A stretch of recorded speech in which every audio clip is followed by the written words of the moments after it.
Last week, when we wrapped with Che Guevara, I told you the next conversation would be about masculinity. And I said it would be with a man who never existed. I wasn't joking. And somehow he understands strength better than most of the men shouting about it online. Aragorn, son of Arathorn. Welcome to Coffee with Giants. Mr. Whitmore. A strange greeting, but I have had stranger. Okay, I want to get straight into it. Everybody's arguing about masculinity right now. What it is, whether men have lost it, whether the world even wants it anymore. One side says men have gone soft, that the answer is more dominance, more control, more pride, never needing anyone. They call it the red pill. What do you make of that? I know the thing they are reaching for. The impulse is old. In every age there are men who mistake hardness for strength, and pride for dignity. They are not the same. What's the difference? Hardness is what a man builds to keep the world out. Strength is what he builds to carry what the world places in his arms. Okay. But here's the other side. For years now, men have heard this phrase everywhere. Toxic masculinity. And I think a lot of them hear that and think, so masculinity itself is the problem.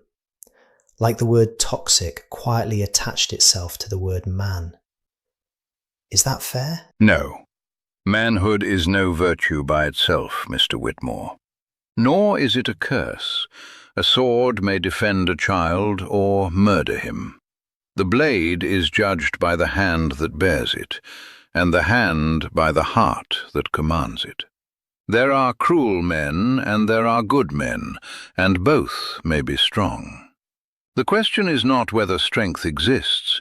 The question is what it serves. That makes me think of Boromir, because he's not weak, he's not cowardly, he's not some cartoon villain.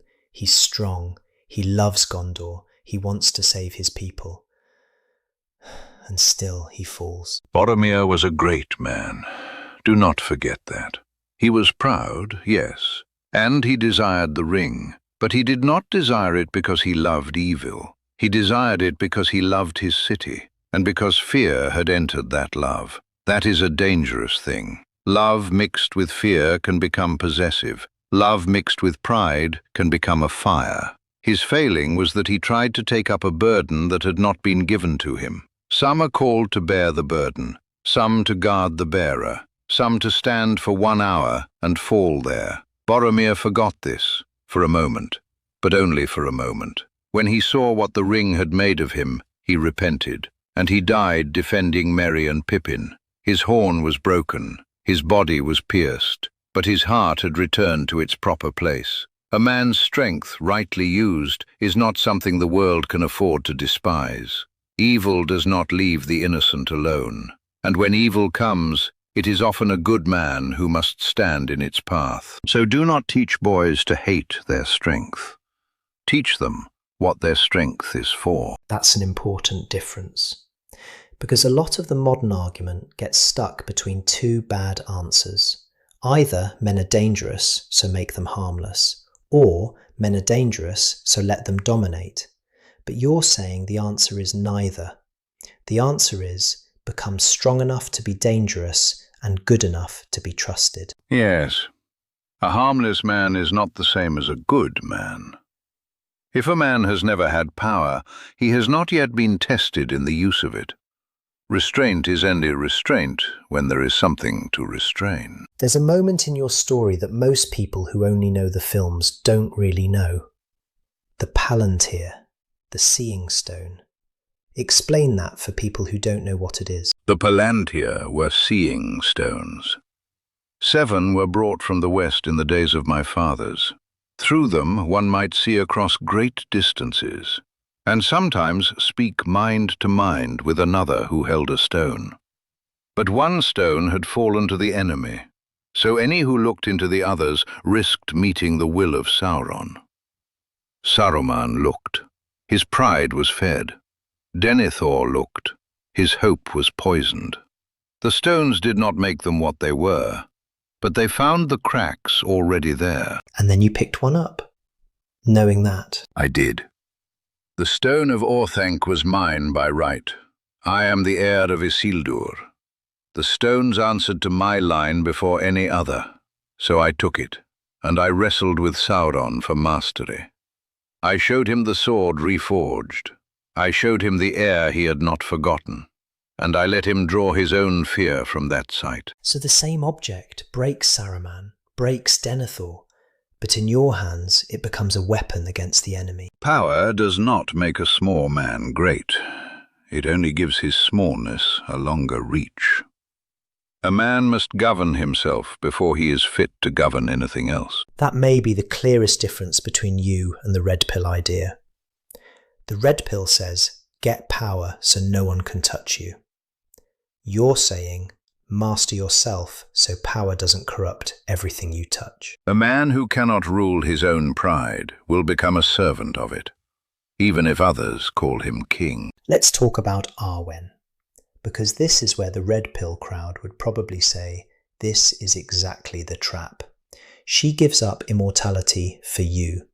And a lot of men today would look at that and say, never let yourself need a woman that much. Never owe her that much. Never be that devoted. Keep the upper hand.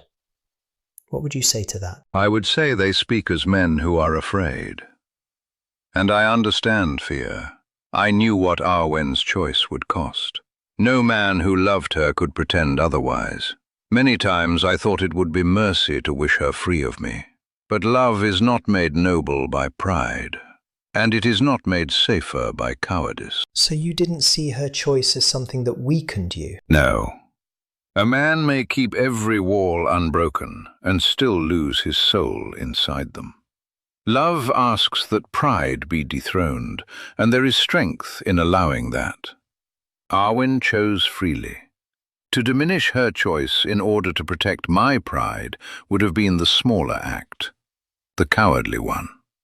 The greater task was to become worthy of what she gave, and to spend my life giving in return. That is love between a man and a woman, never possession. A long act of mutual sacrifice. That sounds almost spiritual. All true things do, in the end. There's another woman in your story I want to ask about. Éowyn. She puts on armour, she rides to war, she stands before the Witch King when almost everyone else would have broken, and she kills the thing no man could kill. A lot of people today turn her into a symbol for whatever argument they already wanted to make, but I don't think Tolkien wrote her that simply. What was really happening with her? Éowyn did not ride so that others could use her as a banner. She rode because courage and despair had met in her heart, and neither would let her stay behind. She was brave, let that be said first. Her deed was great, but the battlefield revealed her courage. It did not heal her sorrow. What was the sorrow? She had been withering inside the walls of Meduseld. Her uncle bent under a poisoned whisper, her brother sent away, her house dimmed, her life narrowed. She once told me what she feared. It was neither death nor pain, it was a cage. To grow old behind bars, with no great deed left to do. So when the riders went to war, she went with them. She had her fears, but she had begun to fear a life without purpose more than death itself. And then after the battle, after the Witch King, that still doesn't fix her. No. Great deeds do not always heal the wounds that drove us to them. Her healing came later, in the houses of healing. There she met Faramir, and there she turned from the love of death toward the love of living things. She said she would be a shield maiden no longer. She would be a healer. She would love things that grow. She was not made smaller by that choice. She became whole. Her home, in the end, was not a cage. It was a garden she had chosen. That's a very different reading than the modern one. Because today, we tend to assume freedom means escape. No roots, no limits, no duties. But in Éowyn's case, healing doesn't mean escaping everything. It means choosing the right thing to belong to. A cage is a place where love cannot breathe. A home is the opposite of that. A true home is a safe haven where love can grow. Let's talk about the Black Gate. You led an army to the gates of Mordor, knowing, realistically, you were probably going to die. You knew you were outnumbered. You knew you were a distraction. You knew the real war was being fought by a hobbit on a mountain you couldn't even see. No guarantee of victory, no reward waiting, no certainty that Frodo was even alive. You just went. Not everything a man does, he does for a prize. Some things he does because they have fallen to him, because he is the one standing nearest to what must be done. Think of the father who rises before dawn to work he does not love. There is no song for him, no crown, no feast in his honor. But his children eat, and so he rises again. That is much of a good man's life, small, faithful, unwitnessed work, done because it must be done. The Black Gate was the same. Frodo needed time, so we gave him time. Many men can be brave when they imagine the song afterward, but a man is tested when he knows no song may come, and goes anyway. So what would you say to the men listening right now, especially the ones who feel lost, angry, used, maybe ashamed that they even want purpose? Do not be ashamed of wanting purpose. A man was not made to orbit himself forever. He was made to give himself to something beyond himself. A cause, a family, a people, a promise, a kingdom if one has been entrusted to him.